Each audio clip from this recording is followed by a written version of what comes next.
Hi, my name is Janet Minoski Smith. Welcome to Games to Go for Online Tutors. I added a few exciting things recently to this collection, so let me give you a quick tour. Okay, all these games are created so that you don't have to do any preparation.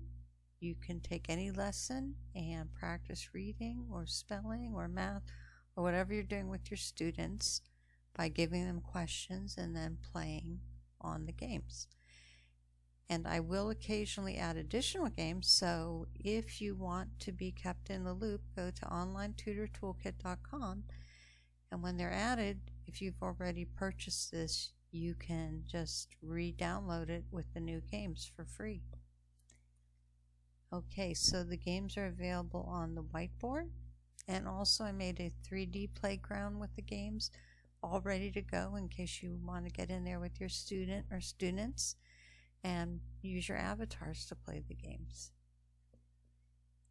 So here is the newest game that we added, Alien Antics, and I've turned this into a reading game by putting a deck of CBC cards here to read. So let me show you how you would play this game with your student.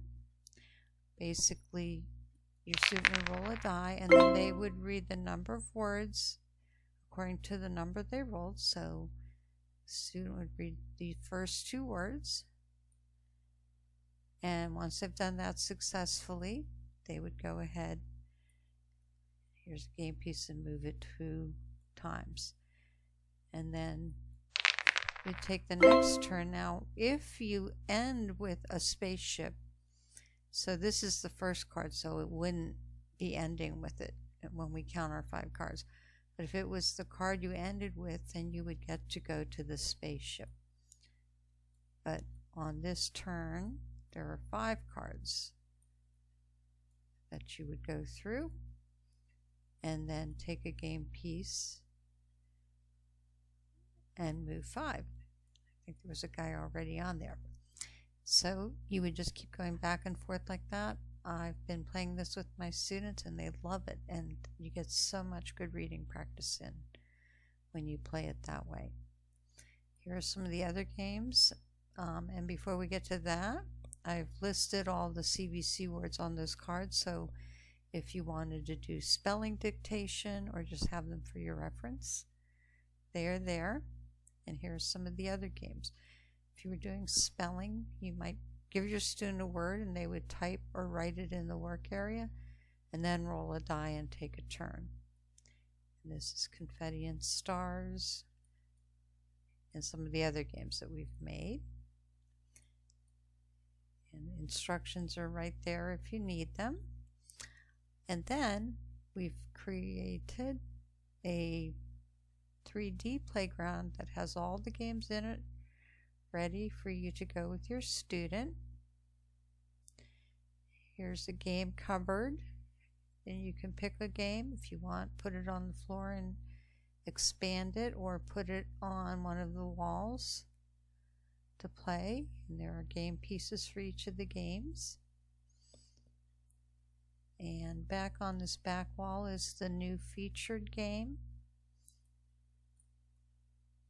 And here's a big work area wall with some tiles. And then I made a bingo hall.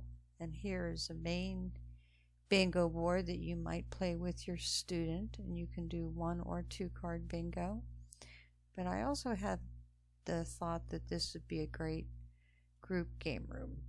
And put up extra walls so if you had a few students together, they could each have their own wall or their own bingo card or whatever else they were doing.